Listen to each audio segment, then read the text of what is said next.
Doctor ortho Ayurvedic oil and capsule. अब दर्द भी घुटने टेकेगा।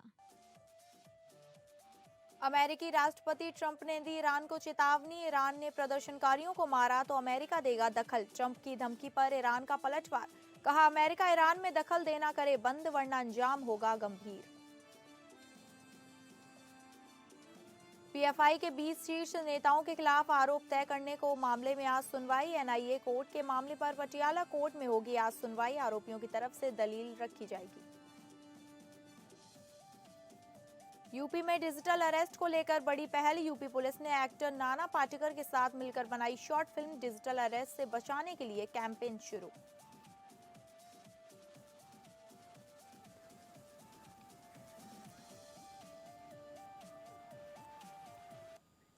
नमस्कार, आप सभी का स्वागत है और मैं हूं आपके साथ अंकिता सिंह। बुलेटिन की शुरुआत करेंगे बड़ी खबर से। बड़ी खबर आ रही है पीएफआई के 20 शीर्ष नेताओं के खिलाफ आरोप। मामले में एनआईए कोर्ट में आज सुनवाई होगी। आज आरोपियों की तरफ से दलील रखी जाएगी। पीएफआई के 20 शीर्ष नेताओं के खिलाफ आरोप तय करने को लेकर एनआईए कोर्ट में आज सुनवाई करेगी। एनआईए ने आरोप तय करने पर अपनी दलील पूरी कर ली है। आज आरोपियों की तरफ से दलील रखी जाएगी।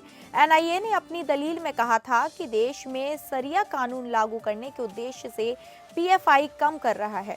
उसने देश भर में ऑफिस खोलकर मुस्लिम युवाओं को दूसरे धर्म के खिलाफ भड़काने का काम कर रहा था। आपको बता दें, पीएफआई के 20 शीर्ष नेताओं के खिलाफ आरोप तय करने को लेकर एनआईए कोर्ट में आज सुनवाई होगी। एनआईए ने आरोप तय करने पर अपनी दलील पूरी कर ली है। आज आरोपियों की तरफ से दलील रखी जाएगी। एनआईए ने अपनी दलील में कहा था कि देश में शरिया कानून लागू करने के उद्देश्य से पीएफआई काम कर रहा है। उसने देश भर में ऑफिस खोलकर मुस्लिम युवाओं को दूसरे धर्म के खिलाफ भड़काने का काम कर रहा था।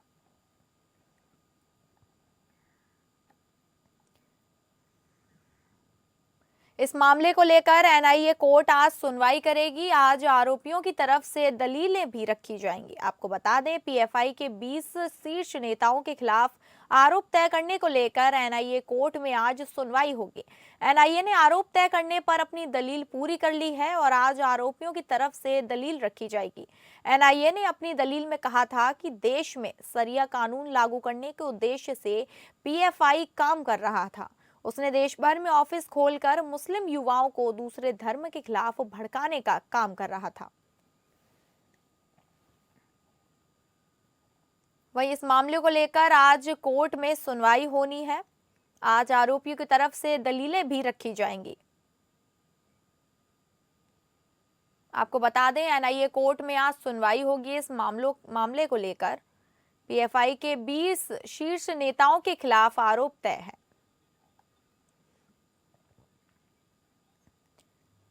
एनआईए ने आरोप तय करने पर अपनी दलील पूरी कर ली है और आज आरोपियों की तरफ से दलीलें रखी जाएंगी। एनआईए ने अपनी दलील में कहा था कि देश में शरिया कानून लागू करने के उद्देश्य से पीएफआई काम कर रहा था, लेकिन उसने देश भर में ऑफिस खोलकर मुस्लिम युवाओं को दूसरे धर्म के खिलाफ भड़काने का काम कर रहा था। आज आरोपियों की तरफ से दलीलें रखी जाएंगी और इस मामले की सुनवाई एनआईए कोर्ट आज करने वाली है। और ज्यादा जानकारी के साथ हमारे संवाददाता विवेक सिंह चंदेल हमारे साथ जुड़ गए हैं। विवेक, पूरा मामला क्या है, विस्तार से बताइए। चूंकि जो पीएफआई के शीर्ष नेता हैं, इनके ऊपर आरोप तय करने की बात चल रही, जिसपे एनआईए अपनी दलील दे रही है। क्योंकि एनआईए की तरफ से कहा गया कि जो पीएफआई के जो शीर्ष नेता थे, इन्होंने बीजेपी, आरएसएस समेत कई नेताओं को के खिलाफ ये उनके निशाने पर थे और उनके जो पार्टी है, चाहे बीजेपी हो या जो संगठन है आरएसएस, इनके लोगों को निशाने पर थे और वो उनके साथ कुछ गलत करना चाहते थे। यानी कि जो कि हम ऐसे ओपनली तो नहीं कह सकते, लेकिन एनआईए ने जो कहा उससे यही प्रतीत होता है कि जो उन्होंने जो चार्जशीट दाखिल की है उसमें स्पष्ट रूप से कहा है कि बीजेपी, आरएसएस के नेताओं को ये निशाना बनाने की साजिश रच रहे थे। दूसरी बात, ये एनआईए की तरफ से स्पष्ट रूप से ये कहा गया कि ये देश में शरिया कानून लागू करने के उद्देश्य से ये लगातार काम कर रहा है और ये इन्होंने अपने देश भर में ऑफिसेस खोल रखे हैं। मुस्लिम युवाओं को दूसरे धर्म में कन्वर्ट करने के खिलाफ भड़काते हैं। जी। कुल मिला के देश विरोधी नीति चलाने और एक नया जो स्टेट है वो स्टेटहुड तैयार करने के लिए काम करते थे। क्योंकि 2022 में इनको गिरफ्तार किया गया था जी। और उसके बाद से ही पीएफआई पर केंद्र सरकार ने बैन लगा रखा था और इन मामलों में इनको गिरफ्तार किया गया था। और गिरफ्तारी के बाद जब एनआईए ने इसमें चार्जशीट दाखिल की, चार्जशीट दाखिल करने के बाद इनके ऊपर जो आरोप तय करने को लेकर है इस पर दलील चल रही है और लगातार सुनवाई चल रही है। इसमें जो एनआईए है, एनआईए की तरफ से कहा गया था कि जो मुस्लिम संगठन है देश भर में कार्यालयों को खोल रहे हैं, लोगों को गुमराह कर रहे हैं और जो भड़काने की कोशिश है, यानी कि युवाओं को एक धर्म के खिलाफ भड़काने की कोशिश कर लगातार उनकी चल रही है।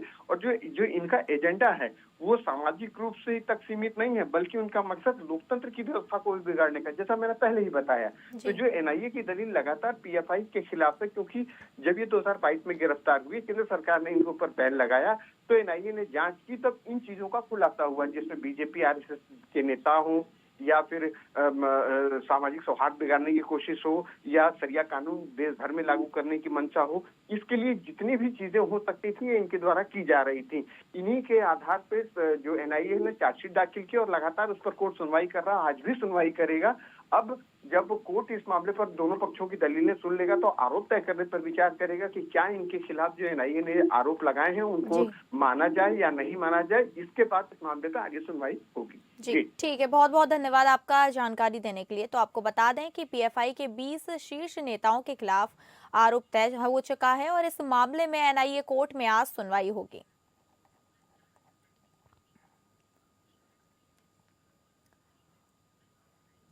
और अगली बड़ी खबर का रुख करेंगे जो आ रही है लखनऊ से। लखनऊ डिजिटल अरेस्ट को लेकर बड़ी पहल, साइबर अपराध के खिलाफ जागरूकता की पहल। डिजिटल अरेस्ट को लेकर यूपी पुलिस ने बनाई short film. Actor Nana Patekar के साथ मिलकर बनाई शॉर्ट फिल्म। डिजिटल अरेस्ट से बचाने के लिए कैंपेन शुरू। उत्तर प्रदेश पुलिस ने साइबर अपराध विशेषकर डिजिटल अरेस्ट के प्रति लोगों को सचेत करने के लिए अभिनेता नाना पाटेकर के साथ एक लघु फिल्म का निर्माण किया है। ड्रीम गर्ल फेम राज शांडिल्य ने इसका निर्देशन किया है। यह फिल्म कानपुर की एक सच्ची घटना पर आधारित है। डीजीपी राजीव कृष्ण ने कहा कि इस फिल्म का उद्देश्य नागरिकों को यह समझाना है कि कानून में डिजिटल अरेस्ट जैसी कोई प्रक्रिया नहीं होती। यूपी पुलिस इससे पहले अजय देवगन, राजकुमार राव और संजय मिश्रा जैसे सितारों के साथ भी जागरूकता अभियान चला चुकी है। आपको बता दें, उत्तर प्रदेश पुलिस ने साइबर अपराध विशेषकर डिजिटल अरेस्ट के प्रति लोगों को सचेत करने के लिए अभिनेता नाना पाटेकर के साथ एक लघु फिल्म का निर्माण किया है। ड्रीम गर्ल फेम राज शांडिल्य ने इसका निर्देशन किया है और यह फिल्म कानपुर की एक सच्ची घटना पर आधारित है। डीजीपी राजीव कृष्ण ने कहा कि इस फिल्म का उद्देश्य नागरिकों को यह समझाना है कि कानून में डिजिटल अरेस्ट जैसी कोई प्रक्रिया नहीं होती। यूपी पुलिस इससे पहले अजय देवगन, राजकुमार राव और संजय मिश्रा जैसे सितारों के साथ भी जागरूकता अभियान चला चुकी है।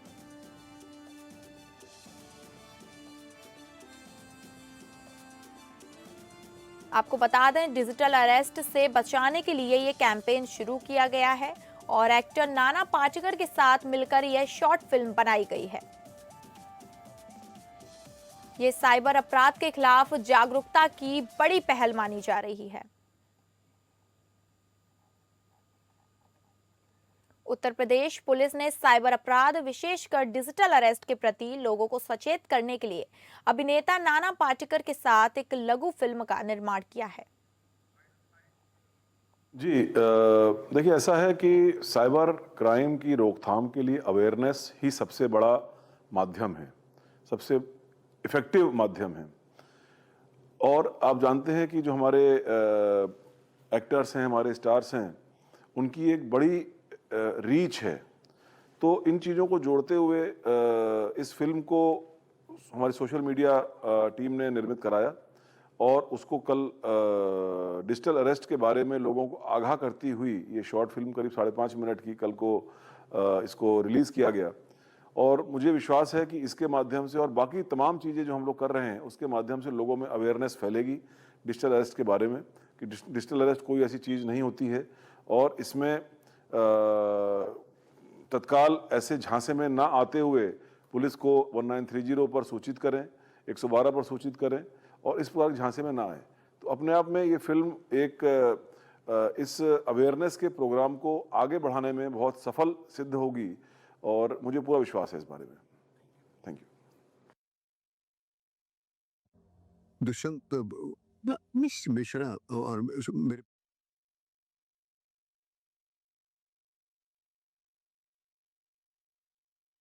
ज्यादा जानकारी के साथ हमारे संवाददाता आनंद सिंह हमारे साथ जुड़ गए हैं। आनंद, ये बहुत बड़ी पहल है यूपी में जिस तरीके से डिजिटल चलाई जा रही है, इसको लेकर और क्या जानकारी है? बिल्कुल, देखिए, उत्तर प्रदेश पुलिस ने आम लोगों को जागरूक करने के मकसद से इस काम को किया है। 5.5 मिनट की लगभग ये फिल्म है जिसमें नाना पाटेकर जो मशहूर अभिनेता है वो नजर आए हैं और इस पूरे जो ये सीन है उसमें यह बताया गया है कि किस तरह से डिजिटल अरेस्ट के जो सरगना है वो किस तरह से लोगों को गुमराह करते हैं, किस तरह से लोगों को बेवकूफ बनाते हैं और उनकी कमजोरियां उसको पकड़ते हैं। और इस फिल्म में ये भी बताया गया है, शॉर्ट फिल्म में, कि किस तरह से थोड़ी सूझबूझ के साथ हम अपना बचाव कर सकते हैं, क्योंकि इस फिल्म में ये भी बताया गया कि बैंक या तमाम जो एजेंसियां हैं वो किसी तरह से ऑनलाइन आकर कोई आपसे डॉक्यूमेंट नहीं मांगती है, कोई ऑनलाइन कोई FIR की कॉपी नहीं दी जाती। तमाम चीजों के बारे में इस फिल्म में बताया गया है। और जो उत्तर प्रदेश के DGP है राजीव कृष्णा, उन्होंने भी यही बात कही है कि जो उत्तर प्रदेश के लोग हैं उनको जागरूक करने के लिए ये फिल्म बनाई गई है। और इसका जो मकसद है वो है कि जनता जो है वो डिजिटल अरेस्ट और जो अन्य तरह के साइबर अपराध हैं उनके प्रति सतर्क रहे, समझदार रहे और थोड़ी सी समझदारी और थोड़ी सी हिम्मत से हम जो इस तरह के कॉल या मैसेज आते हैं तो उससे बच सकते हैं। इसमें घबराने की कोई जरूरत नहीं है और तुरंत पुलिस को इस बारे में सूचना देके हम साइबर फ्रॉड से बच सकते हैं। जी ठीक है, बहुत बहुत धन्यवाद आपका जानकारी देने के लिए। तो आपको बता दें कि डिजिटल अरेस्ट से बचाने के लिए कैंपेन शुरू किया गया है और लोग सारे सावधानी बरतें, इसलिए ये शॉर्ट फिल्म बनाई गई है।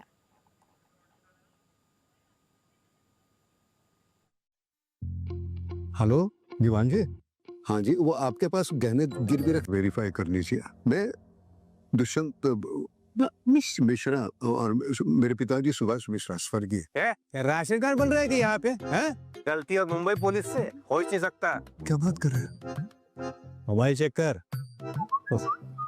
तेरे को FIR की कॉपी भेज रहा हूँ, चेक कर।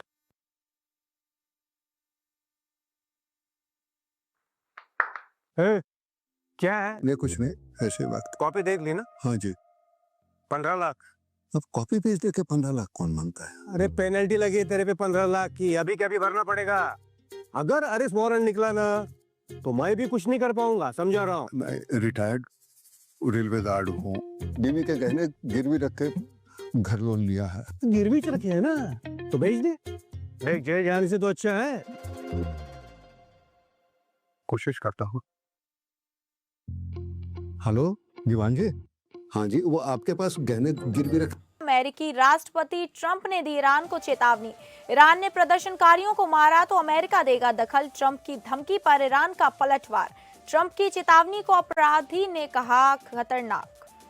ईरान में विरोध प्रदर्शनों को लेकर अमेरिकी राष्ट्रपति डोनाल्ड ट्रंप की चेतावनी पर तेहरान भड़क गया है। ईरान के विदेश मंत्री अब्बास अराघची ने ट्रंप की टिप्पणी पर कड़ी प्रतिक्रिया दी है और कहा कि देश के अंदरूनी मामलों में किसी भी दखल को सख्ती से खारिज किया जाएगा। सोशल मीडिया प्लेटफॉर्म एक्स पर ईरानी विदेश मंत्री ने देश में हो रहे विरोध प्रदर्शनों को शांतिपूर्ण बताया और कहा कि वे हाल ही में करेंसी में उतार चढ़ाव के कारण हुए। ईरान के अंदर से आ रही रिपोर्टों के अनुसार लगभग एक सप्ताह से चल रही विरोध प्रदर्शनों और झड़पों के दौरान देश भर में कम से कम 7 लोग मारे गए हैं। ट्रंप ने एक पोस्ट में ईरान को चेतावनी देते हुए कहा था कि अगर इस्लामिक शासन प्रदर्शनकारियों के खिलाफ बल प्रयोग करता है तो अमेरिका हस्तक्षेप करेगा। ईरानी विदेश मंत्री ट्रंप की धमकियों को खतरनाक बताया है। अराघची ने अमेरिका में नेशनल गार्ड की तैनाती का उदाहरण दिया और कहा अमेरिकी राष्ट्रपति और सभी लोगों को यह पता होना चाहिए कि सरकारी संपत्ति पर आपराधिक हमलों को बर्दाश्त नहीं किया जा सकता।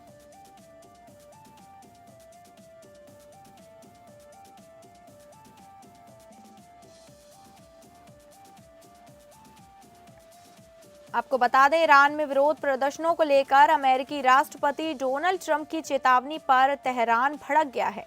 ईरान के विदेश मंत्री अब्बास अराघची ने ट्रंप की टिप्पणी पर कड़ी प्रतिक्रिया दी है और कहा कि देश के अंदरूनी मामलों में किसी भी दखल को सख्ती से खारिज किया जाएगा। सोशल मीडिया प्लेटफॉर्म एक्स पर ईरानी विदेश मंत्री ने देश में हो रहे विरोध प्रदर्शनों को शांतिपूर्ण बताया और कहा कि वे हाल ही में करेंसी में उतार चढ़ाव के कारण हुए। और ज्यादा जानकारी के साथ हमारे इनपुट हेड मनीष राज सिंह हमारे साथ जुड़ गए हैं। मनीष, जिस तरीके से ईरान और अमेरिका के बीच पलटवारी चल रही है, बयानबाजी चल रही है, इसको लेकर और क्या जानकारी आ रही है? क्या कहीं युद्ध की संकेत तो नहीं है? देखिए, जिस तरह से ईरान में बढ़ती महंगाई और बेरोजगारी की वजह से जनता सड़कों पर उतरी है और मांग रही है कि सत्ता परिवर्तन हो, हमारी स्थिति में सुधार हो, और ईरान की सरकार उस पर काबू करने की जिस तरीके से कोशिश कर रही है, तो अभी तक जो खबरें हैं कि विरोध प्रदर्शनों और झड़पों के दौरान देश भर में कम से कम 7 लोग मारे गए हैं। ये आधिकारिक आंकड़ा है, जबकि धरातल पर से जो खबरें आ रही हैं, सूत्र बता रहे हैं कि कम से कम 100 लोगों को मारे गए हैं। इसी मामले पर अमेरिकी राष्ट्रपति ट्रंप ने दखल देते हुए एक पोस्ट में ईरान को चेतावनी देते हुए कहा है कि अगर इस्लामिक शासन प्रदर्शनकारियों के खिलाफ बल प्रयोग करता है तो अमेरिका वहां पर हस्तक्षेप करेगा। हालांकि ये किसी भी देश के अंदरूनी मामले में बाहरी दखल देने जैसा है। इसका विरोध ईरानी विदेश मंत्री ने किया है और बताया है कि ट्रंप की यह धमकी खतरनाक और तानाशाही प्रवृत्ति का है। फिलहाल जो है ईरान की सरकार वहां सड़कों पर उतरे लोगों को शांत करने की कोशिश कर रही है और ईरान की सरकार ने आदेश दिया है कि जितने भी अधिकारी यदि जनता का काम नहीं करते हैं तो ये जहन्नुम देंगे। हालांकि जनता जो है, ईरान की जनता, वो सरकार के किए जा रहे प्रयासों से संतुष्ट नहीं है और वह मांग रही है कि पुराने शाह की सरकार की जो है वो वापसी हो और ईरान की जो वर्तमान सरकार है वो हटाई जाए। जी ठीक है, बहुत बहुत धन्यवाद आपका जानकारी देने के लिए। तो आपको बता दें कि अमेरिकी राष्ट्रपति ट्रंप ने ईरान को चेतावनी देते हुए कहा कि ईरान ने प्रदर्शनकारियों को मारा तो अमेरिका दखल देगा।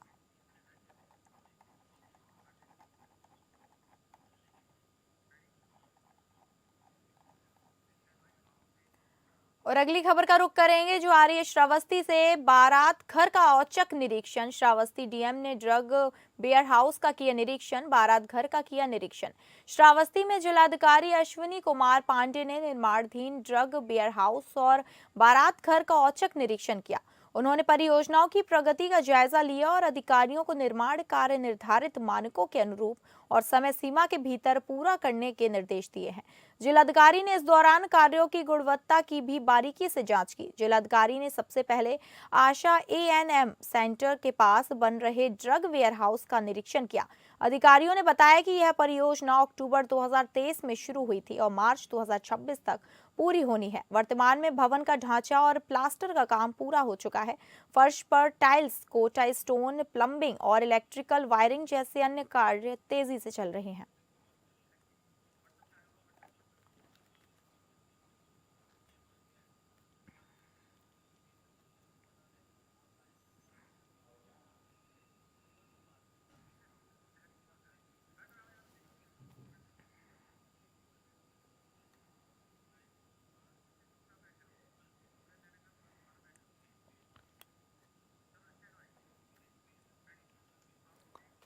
और अगली बड़ी खबर का रुख करिए जो आ रही है उत्तराखंड से। उत्तराखंड की सियासत से बड़ी खबर। आपको बता दें कि नए साल पर बीजेपी ने घोषित किए प्रदेश की टीम, सभी 7 मोर्चों की प्रदेश टीम की घोषित। नए साल की शुरुआत के साथ ही भारतीय जनता पार्टी ने सभी 7 मोर्चों की टीमों की घोषणा कर दी है। प्रदेश भर में इसमें पदाधिकारी घोषित किए गए हैं। भाजपा के प्रदेश अध्यक्ष महेंद्र भट्ट की सहमति के बाद भारतीय जनता युवा मोर्चा के प्रदेश अध्यक्ष विपुल मंदोली ने अपनी टीम घोषित कर दी है। इसी प्रकार भाजपा महिला मोर्चा की अध्यक्ष रुचि चौहान भट्ट, किसान मोर्चा के महेंद्र सिंह नेगी, अन्य पिछड़ा वर्ग मोर्चा के अध्यक्ष नेत्रपाल मौर्य, अनुसूचित जाति मोर्चा के बलवीर घुनियाल, अनुसूचित जनजाति मोर्चा के डॉक्टर प्रेम सिंह राणा, अल्पसंख्यक मोर्चा के अध्यक्ष अनीस गौड़ ने अपनी टीमों की घोषणा कर दी है। भाजपा ने करीब 2 महीने पहले सभी 7 मोर्चों के प्रदेश अध्यक्ष नियुक्त किए थे। इसके बाद से ही लगातार सभी के विस्तार का इंतजार किया जा रहा था। संगठन आगामी विधानसभा चुनाव के मद्देनजर इन जिम्मेदारियों को अहम मान रहा है। भाजपा के संगठन महामंत्री अजय कुमार ने सभी पदाधिकारियों को शुभकामनाएं दी हैं।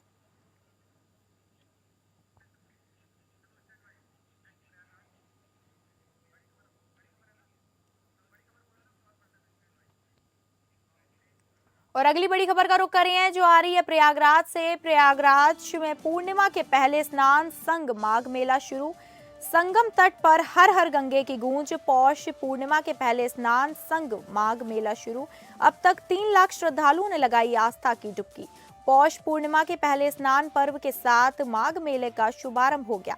ब्रह्म मुहूर्त से लोग संगम समेत सभी घाटों पर स्नान करने लगे। हर हर गंगे का नाद गूंज उठा। श्रद्धालुओं और कल्पवासियों का रेला निरंतर बढ़ता ही जा रहा है। श्रद्धा के साथ स्नान, ध्यान और पूजन अर्चन और सभी मनोकामनाओं की पूर्ति के लिए मां गंगा से याचना, भक्ति भाव से मां गंगा की आहानित। ये क्रम इसी तरह पूरे दिन बना रहेगा। अब तक लगभग हजारों लोगों ने स्नान कर लिया है।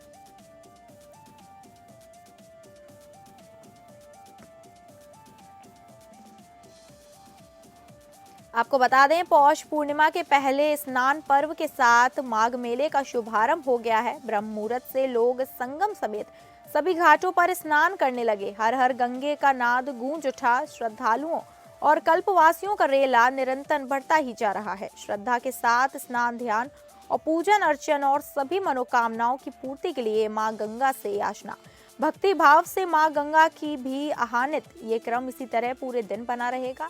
वहीं अब तक लगभग हजारों लोगों ने स्नान कर लिया है।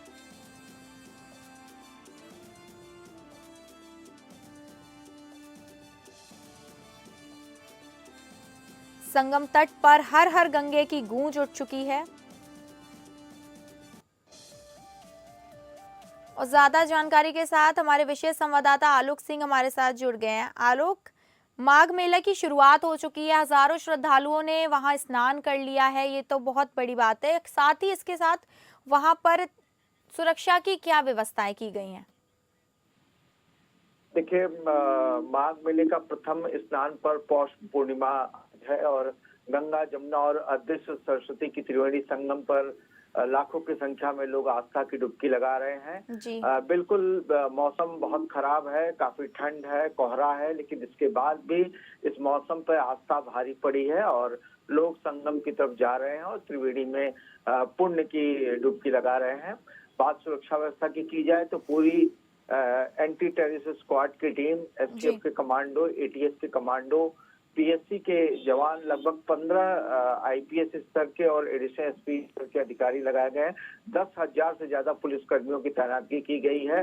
कोई ऐसा अभी कोई थ्रेट तो नहीं है, लेकिन बहुत मुकम्मल तैयारियां हैं। डॉग स्क्वाड की टीमें लगातार मेले में भ्रमण कर रही हैं। इसके साथ ही घुड़सवार पुलिस की भी टीमें भ्रमण कर रही हैं। तो सुरक्षा के बेहद पुख्ता और मुकम्मल इंतजाम किए गए हैं और लोग आज जो माघ मेले का प्रथम स्नान पर पौष पूर्णिमा है उसमें आस्था की डुबकी लगा रहे हैं। जी ठीक है, बहुत बहुत धन्यवाद आपका जानकारी देने के लिए। तो आपको बता दें कि माघ मेला की शुरुआत आज हो चुकी है और लगभग 3 लाख श्रद्धालुओं ने आस्था की डुबकी लगा ली है।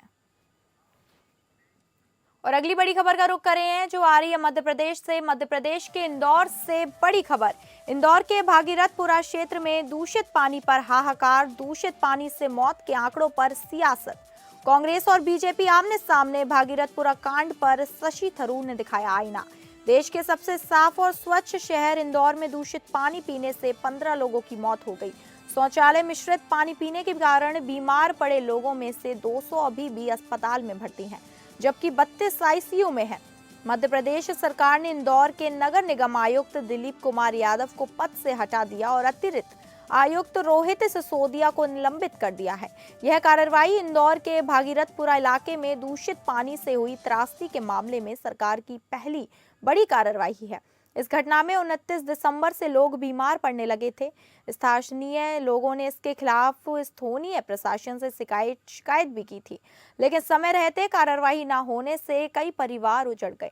इंदौर के भागीरथपुरा क्षेत्र में पानी की सप्लाई दूषित होने के कारण डायरिया और पेट से जुड़ी बीमारियां तेजी से फैली। सरकारी रिपोर्ट के मुताबिक इस बीमारी से 4 लोगों की मौत हुई है। मुख्यमंत्री मोहन यादव ने इस घटना को गंभीर लापरवाही मानते हुए इंदौर नगर निगम आयुक्त दिलीप कुमार यादव को हटाने का आदेश दिया।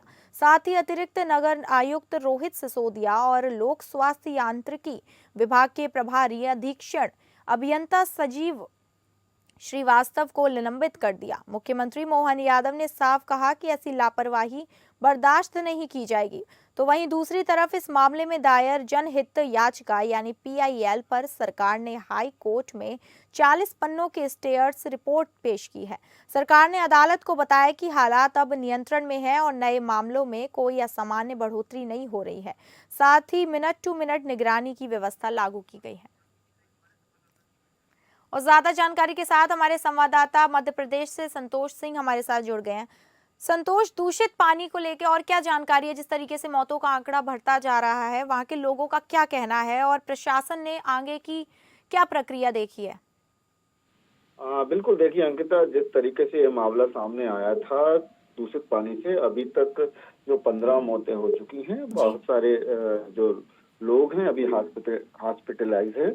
और ये जब खबर चली है, खबर चलने के बाद प्रशासन जो है हरकत में आया है और इसमें अब तो राजनीतिक हस्तक्षेप भी काफी हद तक पहुंच गया है। अब राजनीति भी हावी होती जा रही है। वहां पे मध्य प्रदेश में कैलाश विजयवर्गीय के बयान के बाद तो कांग्रेस भी मामले को आड़े हाथों ले ली है और हर जिले में मध्य प्रदेश के अब वो आंदोलन के करती हुई नजर आ रही है और कहीं ना कहीं मध्य प्रदेश सरकार को कांग्रेस घेरती हुई नजर आ रही है। फिलहाल अभी जो स्थिति है वो दूषित पानी जहां से आ रहा था, वो लीकेज जहां पे उस पर काम चालू है और फिलहाल अभी सरकार का कहना है कि अब ऐसी घटना की पुनरावृत्ति नहीं होगी और फिलहाल सरकार अब इस मामले को गंभीरता से ले रही है। जी ठीक है, बहुत बहुत धन्यवाद आपका जानकारी देने के लिए। तो आपको बता दें कि दूषित पानी से मौत के आंकड़ों पर अब सियासत, कांग्रेस और बीजेपी भी आमने सामने आ चुके हैं। तो फिलहाल इस बुलेटिन में इतना ही। नमस्कार।